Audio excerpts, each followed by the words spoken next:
Welcome to the Cybersecurity Expert Podcast, where you learn from the best cybersecurity minds helping MSPs become cybersecurity heroes for your small business clients. And now, here's your host, Cybersecurity Sherpa, Jennifer Bleam. I am here with Angel Rojas. Angel, are you there? I'm here. How are you? Excellent. I am good. This is going to be so much fun. So Angel and I have had a blast preparing this particular interview and this podcast, and it is going to be tough keeping this to 15 minutes. So we may need to do this again in the weeks or months to come. If you are not familiar with Angel, he is the owner and the founder of Datacorps, which is a managed service provider in Tampa, Florida. And he's got a specialty where he serves the mechanical, electrical, and plumbing contracting world. Angel, did I get that right? Yeah, you did. And for the people that don't know what mechanical is, it's just your air conditioner and heating, but that's what they call it, so we'll call it that. Absolutely. Got to use the language of your people. So the fun thing, there's a lot of fun things about Angel, which you're going to learn over the next 10 or 15 minutes. But one of the things that I love about him is that he was actually asked to come and speak to our marketplace, to the MSP marketplace, on how to market and sell and speak to a vertical, and specifically the vertical that he is most familiar with as a guest presenter for ASCII. And I actually ran into Angel at an ASCII show in DC. I didn't actually hear his talk. I know. You skipped my talk. I know. That's fine, though. I'm a forgiving person. I can't even remember. I knew you were on the calendar. I think I thought you were on the pre-day. You had a really good excuse. I'll give you that much, okay? Awesome. What was my excuse? You and Alex were going on a date night. You were going to watch some movie that was way more interesting than my talk. I bet it was one of the Avenger movies. I think it was, actually. Okay. All right. So I've missed it. I missed the actual live event, but I've heard rave reviews from people who have gone to the various ASCII events around the country. Yes, they were all very well compensated. Excellent. The ones who gave you good reviews? Absolutely. So are you saying that if I would have come to that session and then you would have then compensated me to sing your praises? You're probably never going to know, are you? And now I'm doing it just out of the goodness of my heart. I missed the boat on that one. All right, so let's start talking about cybersecurity. So you and I have talked all over the map as far as cybersecurity and the MSP thinking as it stands with cybersecurity, the solution stack and things like that. And one thing that we hear a lot about is that stack. What are the right technology pieces I should have in place, which is certainly an important part. But I know one thing that you talk about is that cybersecurity culture. So how would you advise that IT companies, that MSPs shift their thinking from business as usual, IT pro, to start thinking like a cybersecurity expert? So I think the first place to start is to conduct a risk assessment inside our own companies. And that's really essentially the same place we tell our clients to start. So that's going to point out all the areas that we're weak in and give us a little bit of a rough roadmap to start correcting some of those areas. And if we do it collaboratively together with our team, it starts to establish that cybersecurity culture, because the team is going to see the types of questions that are going to be asked in the risk assessment, and they start thinking about those things as we go through our day-to-day routine of going through our PSA and our RMM, of taking calls from clients. Maybe we'll stop and verify the information if there's something that just seems a little off. And again, we start changing that culture that makes us think a little bit differently about security. So I'm going to do something dangerous and ask you a question that I don't know the answer to, and that is this. If you were to guess at one or two or three things that you suspect the average IT company would uncover when they go to do this risk assessment on their own IT company, any guesses of what those 1 to 3 things would be? So we're creatures of habit and routine, and so we probably don't use any kind of screen locking mechanisms, and that's again, for every one requirement there may be a compensating control. So maybe we have a reason why we don't need to do it. That's, again, for you to do in your risk assessment. But we probably don't train our teams. We don't spend enough time training. We don't test our teams. We probably don't fish ourselves. We don't document well. We don't apply change management. So those are going to be some of the other things that we'll find where we don't document changes. We don't have good checks and balances. So, one of the things I've been doing is I've been removing myself from the ability to make changes in our systems. And then again, relying on my team and relying on accountability there. So, we've been slowly removing my access, because one of the things I've learned from meeting with, FBI InfraGard and Secret Service Electronic Crimes Task Force is that CEOs are prime targets. So then I have to start, as I'm going out and speaking and as I'm going out into the community, I have to think of myself as a target. So my accounts, need to be restricted as well for my own protection. And now that MSPs are becoming a huge target for my clients' protection. Yeah, it was interesting as you were talking. I'm thinking MSPs, companies like yours, you really have a triple target on your back, because you are an MSP. So we're in the supply chain, and that's an issue. You're a small business, and so you're a target there as well. And you're a CEO. So for those three reasons, like, you really are that proverbial low hanging fruit. And I know that that's an overused expression, but there's a reason for it. And so you do need to start to think differently about how you run your business, and not just say business as usual. Absolutely. And, a long time ago, I used to do all sorts of stuff with my car and sound systems and stuff. And now with the RC hobby and things like that, I used to post about the stuff I did and the things I had. And then I realized I was posting a shopping list for potential thieves. So I stopped advertising what was in my car. So you mean like you could get an ad or an email for something related to RC? No. Okay. I would post on social media what might be inside my trunk. Or, back then it was forums and because that was a really long time ago. I'm kind of old. But I realized I was essentially, would-be car thieves would be scouring those forums to see which cars had interesting stuff that would be valuable and would be good to steal. And people were posting their security system installs and everything. So you would know exactly where all the cables were that you need to cut to silence that alarm.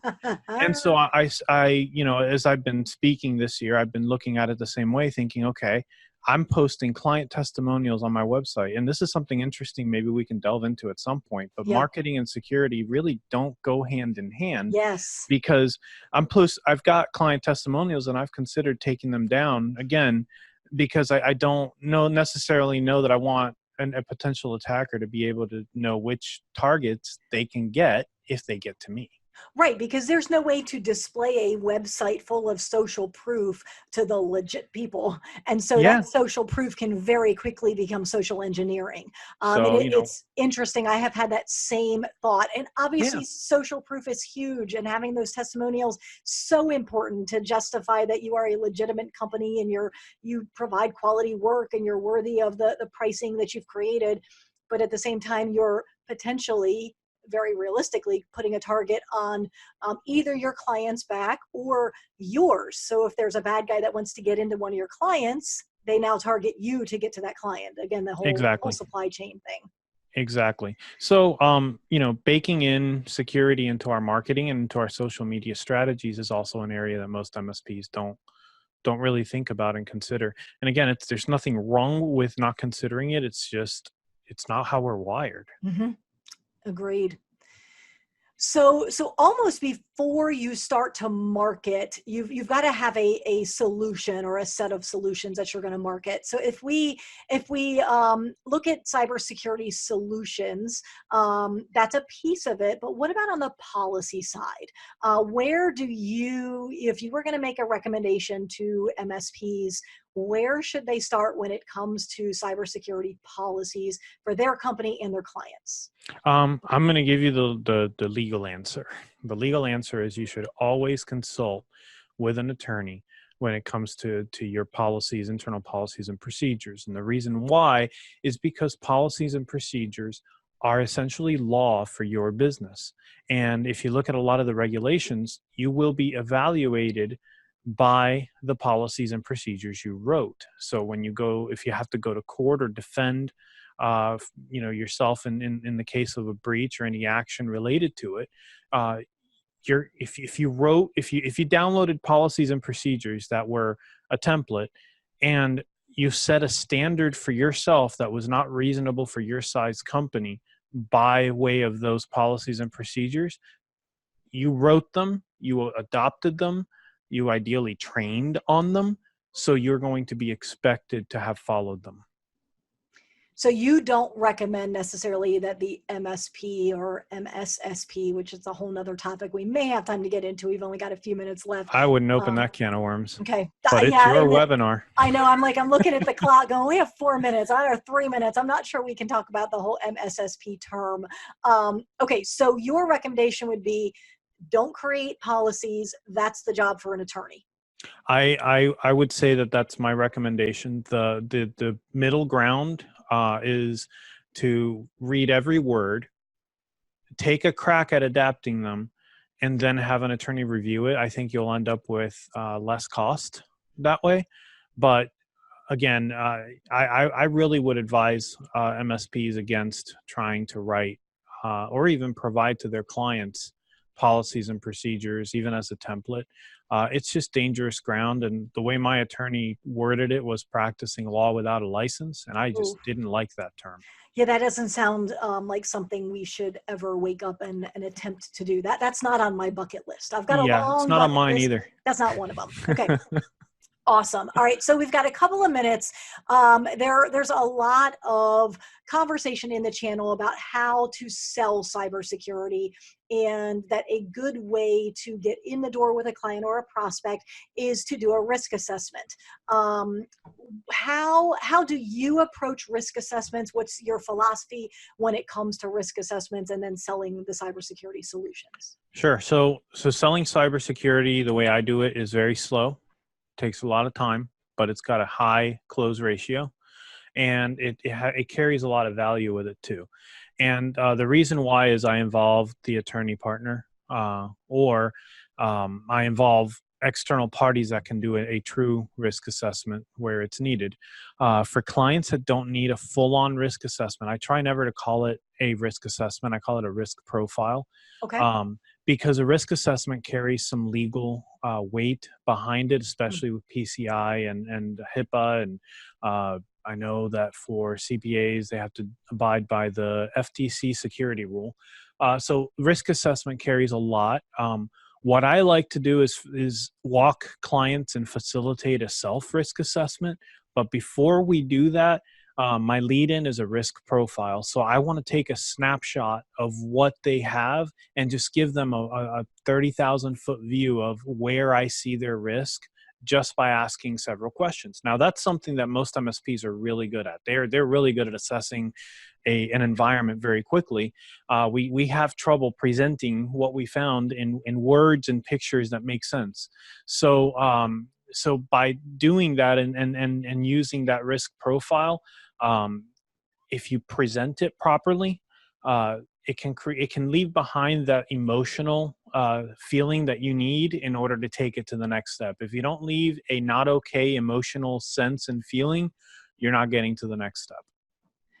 Yeah, it's interesting because I think a lot of IT companies, they want to say, well, there's this gap, but it's not really that bad, or there's this gap and I've seen a lot worse, or there's a potential issue, but everybody has that. And that's number one. There's probably some liability there. Not an attorney, don't play one on TV. But more importantly, you want your prospect or your client to feel a little bit not okay and have that emotional connection to the risk that they are absorbing right now, and you don't want to make them okay. You want them in that not okay state in order to provide them with a solution. Yeah. So when I get into the clients that have some regulatory obligations, that's a great time to bring in either an attorney or an actual cybersecurity professional to perform that risk assessment. That's going to really add a lot of value to it. And on the tail end, here's the cool part. They get to write a prescription and we get to fill it. So Nice. at the end of the day, they're done. They do their risk assessment. They leave them feeling really not okay. And then we get to go in and be the heroes and make them feel okay. Excellent. Okay, so we are about 1 minute over, but I do want to ask this. How much time do you personally spend, or do you recommend to MSPs that they spend studying the techniques of these threat actors or these bad actors? Well, recently I heard a Secret Service agent give a presentation, and they said that the average attacker spends somewhere between 10 to 20 hours a week studying new potential attack vectors, and it is part of their life. So Wow.